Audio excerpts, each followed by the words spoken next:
عنوان: لڑکا اور سونے کا انڈا دینے والی مرغی۔ ایک گاؤں میں ایک غریب لڑکا رہتا تھا جس کا نام علی تھا۔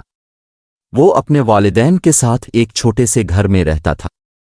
علی بہت محنتی تھا اور اپنے والدین کا بہت خیال رکھتا تھا، لیکن غربت کی وجہ سے ان کی زندگی مشکل تھی۔ ایک دن علی کو جنگل میں ایک عجیب پرندہ ملا جو بہت خوبصورت تھا۔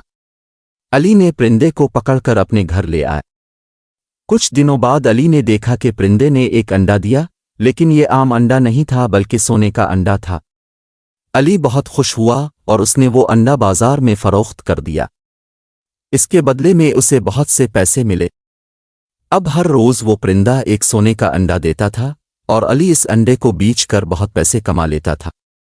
جلد ہی علی اور اس کے والدین کی زندگی بدل گئی اور وہ خوشحال ہو گئے، لیکن علی کو مزید پیسوں کی لالچ ہوئی اور اس نے سوچا کہ اگر میں پرندے کو مار کر سارے انڈے ایک ہی بار حاصل کر لوں تو میں بہت امیر ہو جاؤں گا۔ اس نے پرندے کو مار ڈالا، مگر جب اس نے پرندے کو چیر کر دیکھا تو اس کے اندر کوئی سونے کے انڈے نہیں تھے۔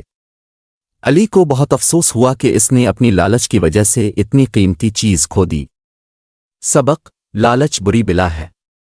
جو کچھ ہمیں مل رہا ہو ہمیں اس پر قناعت کرنی چاہیے اور لالچ سے بچنا چاہیے۔